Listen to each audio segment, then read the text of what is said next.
Hello, I'm Tara Renee Knight, and thanks for being part of the countdown to the TeamKids Easter Appeal for 2017, supporting the Women's and Children's Hospital. In last year's show, we saw some of the amazing work that's being done by the hospital through the eyes of some extraordinary kids and their families. And many of you have told us that you would like to see some of their stories again. So here, in our first special encore feature, is an incredible young girl who, like me, has made music and sound a big part of her life. Catelyn has spent more time at the Women's and Children's Hospital than she has spent at home, but through the tireless work of the home support program, she can now enjoy life with her family.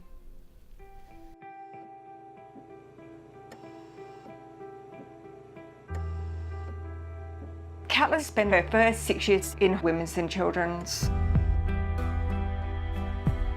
Now is kind of a blur. Back then, you just kind of took it as it was normal and that's what you did. We tried to do the home thing in the hospital. The staff allowed us to do her room up as basically home. We had, books and playthings. We got to know a lot of the staff. To her, it's basically like a big extended family. Everything they've done has helped her fantastically. Catelyn had her first heart surgery when she was 6 weeks old. The top valve of her heart was open, and so they had to close that at 6 weeks. She also had a hole in her heart. She had chronic lung disease, which she's still got. Her lung disease is still the main problem. She constantly produces secretions in her lungs, and if someone gets a cold, she usually ends up in hospital. But thankfully, she is improving as she gets older. There was a lot of times I was scared for her life. There was one time in particular that we didn't think she would make it, but she's strong and she will be here as long as she chooses to be. Catelyn was the youngest in Australia to get a laryngectomy operation, which separates your upper airway and your lower airway. That was a very scary time for me. For her, it wasn't. She went, yeah, fine, no worries, we'll do it. Catelyn, what is your favourite shopping centre? Tea Tree Plaza. It means that she will never ever talk. She never has anyway, but she will never ever be able to talk now. It also means that the opening that she's got is permanent. It will never ever close, so she'll always have a hole in her neck all the time. And it basically means that nothing that she puts in her mouth will go to her lungs. So that stops any aspiration or any fluid coming up into her lungs or from her stomach going into her lungs, which they believe was a lot of the cause of why she got unwell. Dexter. Is that your dog's name? Yes. Dexter. I love you. She has never ever made a sound, and I found that was one of the hardest things I found to deal with, because I so desperately wanted her just to say something. And even when she was having, they used to take blood and put needles in and the rest of it, not a sound. There'd be tears coming from her eyes, but not a sound. What's your brother's name? Tate. Is he good? Is he bad? Is he a monkey? Good. She gets on really, really well with her brother, and he's just so kind of calm and kind of very placid that he just goes with the flow, and I think that kind of helps along the way. Shoot. I'm very lucky to have Kat. We are very close. Well done, winner. Catelyn is a very good sister, but sometimes she's very cheeky. And sometimes she treats me like a little slave, but you get used to it. She's at home because we're lucky enough to have staff which support us, so they're here all night. The hospital did organise all that when we first came home.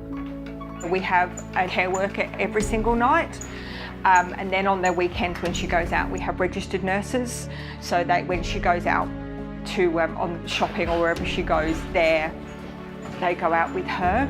So it has made life a lot easier. The future, I really don't know. I kind of just take it day by day. I've always tried to make her kind of as independent as she can. Whether she'll be able to live by herself, I'm just not sure at the moment.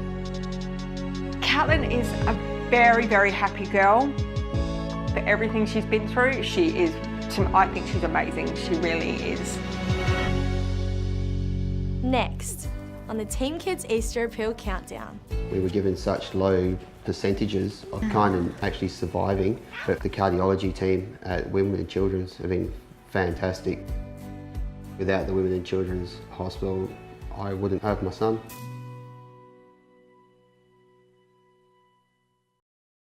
Hello, I'm Jessica Van Pelt. It's called the Adelaide Women's and Children's Hospital, but it proudly stands alongside all South Australians, no matter how far away or what they need to make them well. Last time on the TeamKids Easter Appeal, we met a remarkable young man from the town of Whyalla. Here once again is the story of Catelyn and how expert care is never too far away.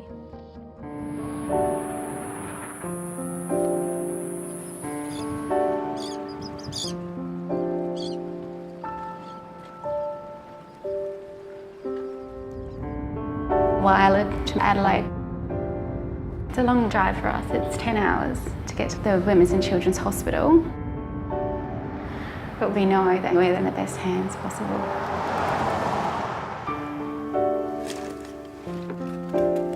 My family and friends held a surprise baby shower for us just a few weeks ago. They brought us some lovely items to get ready for the baby, and the girls and I went out shopping to buy the baby's first outfit to go home from hospital in. I'm feeling really good at the moment. I'm feeling heavy, feeling ready to have this baby. But we are worried that this new baby is going to be unwell as well. When we first realised we were pregnant again, it was what we've been calling 90% shocked, 10% happy because of Catelyn's past experiences. I had a really good pregnancy with Catelyn, and we never knew how sick he was. He was born at the local hospital here in Whyalla. We went home just after a couple of days. We'd had babies before, and he was showing some signs that we hadn't seen in our girls before. Every time he breathed, his tummy muscles all sucked in. He grunted all the time, and he was sweaty without a temperature, which are cardiac symptoms. We'd been back and forward to the local doctor, but because cardiac conditions are rare, the doctor didn't know what they were looking at. So he went 14 weeks at home, struggling to take every breath. He was admitted to the Whyalla Hospital, and they phoned through to the Women's and Children's Hospital for him to be retrieved, and they had decided that a team from Women's and Children's Hospital needed to come to him. The Adelaide team just walked in, all the Whyalla team just stepped back. The Adelaide team took over. They loaded him into the plane. It was really an emotional time for us because we didn't know what was going on. So we got to Women's and Children's. They said to us that he had been in heart failure for about 8 weeks, that he had no pulmonary veins connected at all to the left side of his heart, and if we didn't take him for emergency open heart surgery in Melbourne, we could lose him. The Women's and Children's Hospital were amazing. The doctor that flew to Whyalla said the moment that he seen Catelyn, he knew he was cardiac. And he said he was so reassuring to us and got us through.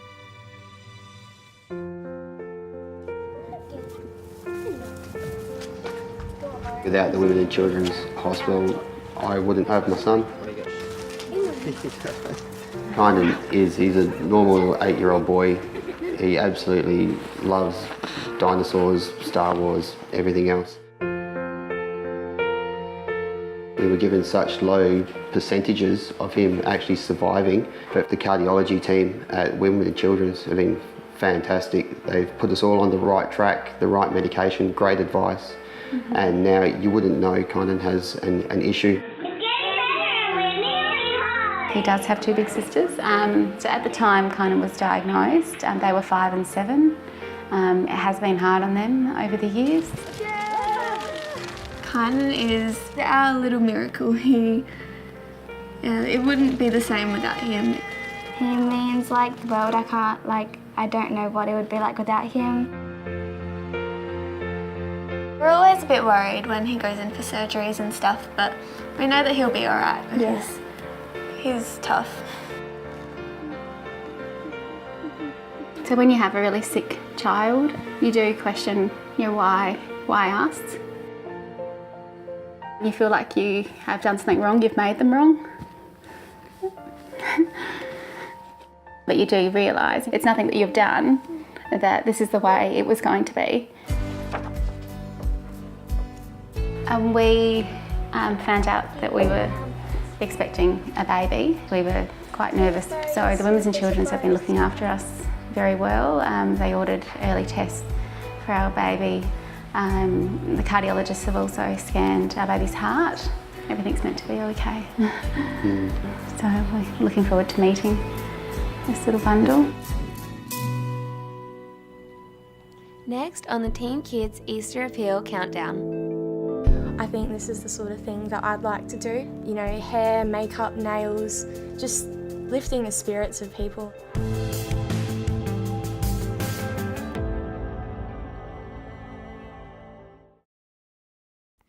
Hello, I'm Josh Schwartz. After Jordan Lambropoulos appeared on the 2016 Team Kids Easter Appeal, she instantly became a spokesperson for a generation of young people who want absolutely nothing more than to give back to the Women's and Children's Hospital. This year, I'm proud to stand alongside Jordan as a Team Kids ambassador, and pleased to let you know that you'll see more of her over the coming weeks. So let's take a look at Jordan last year and the beginning of her Chronically Beautiful campaign that is still going strong today.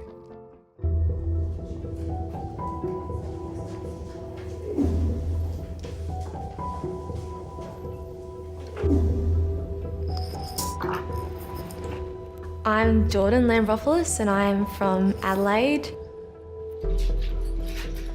I first went to the Women's and Children's when I was 8 or 9.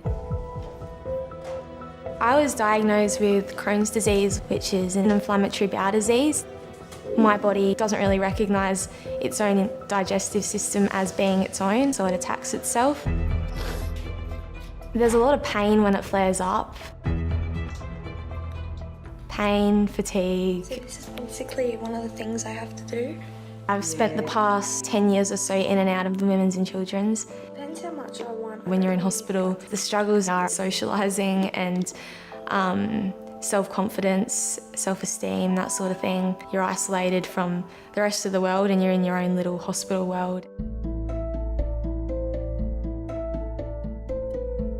The Chronically Beautiful campaign is sort of something that I came up with while I was in hospital.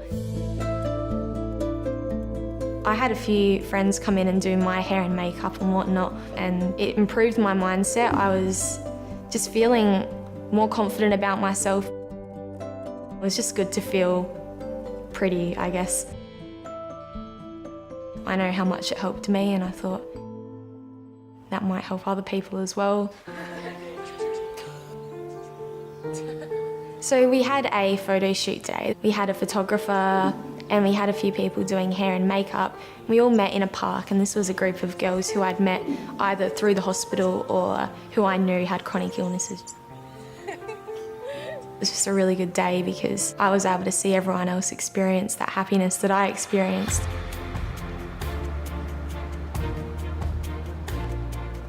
I think this is the sort of thing that I'd like to do. You know, hair, makeup, nails, just lifting the spirits of people. Chronically Beautiful, it has multiple perspectives because you've got like self-esteem, confidence, and then you've got pain distraction, and it sort of counteracts that feeling of being isolated.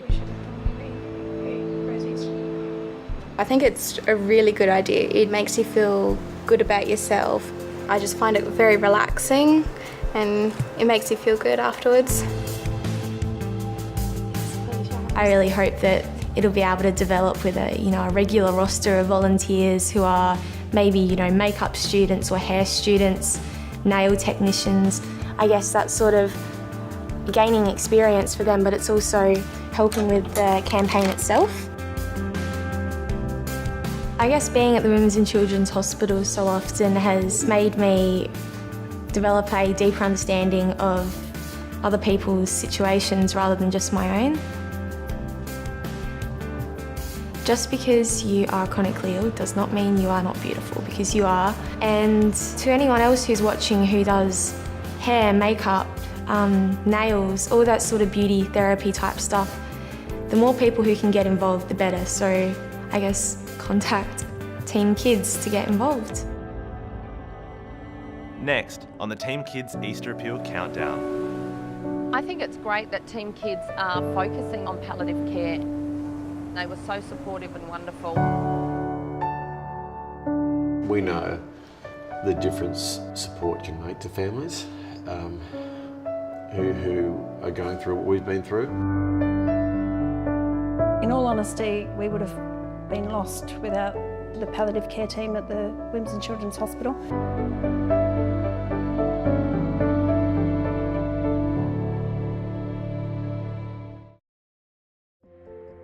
Hello, I'm Lauren Krelsham.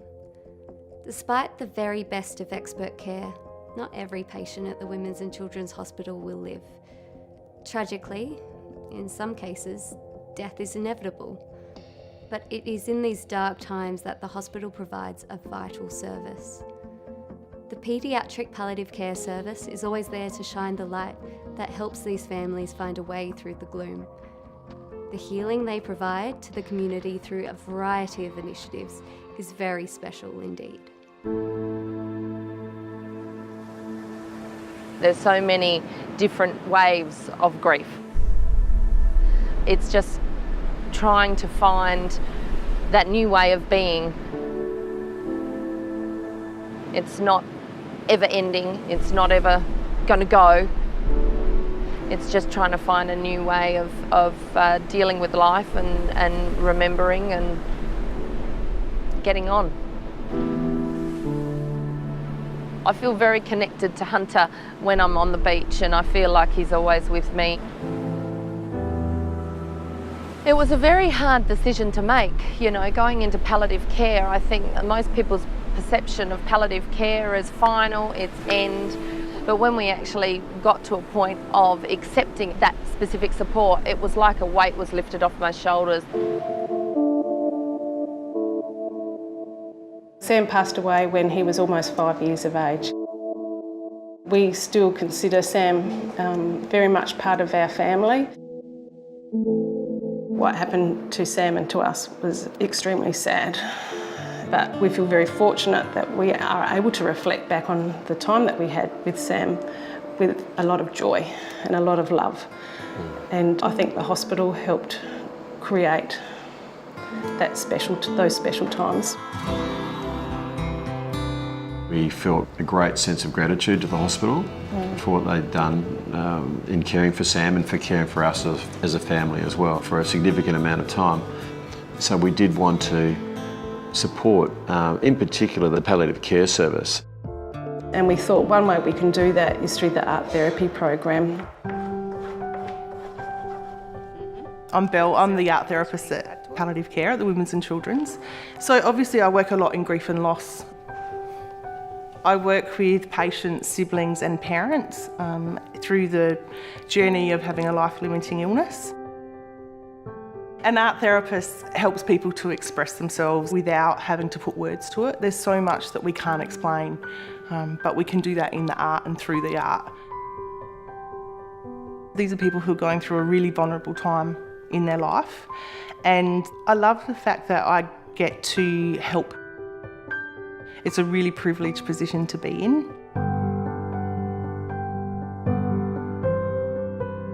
I knew before Georgia was born that one day I would lose her, so every day we had with her was a bonus.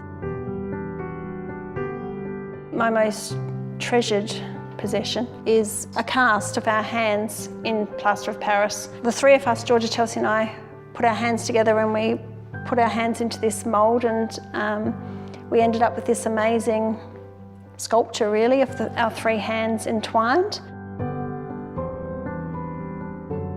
It has left me with a little bit of Georgia behind physically. I can look at that and just imagine she's still with us. And there's also the siblings program. It's really good because it means you can meet other siblings who are going through the same thing as you, because sometimes you feel like you're all alone.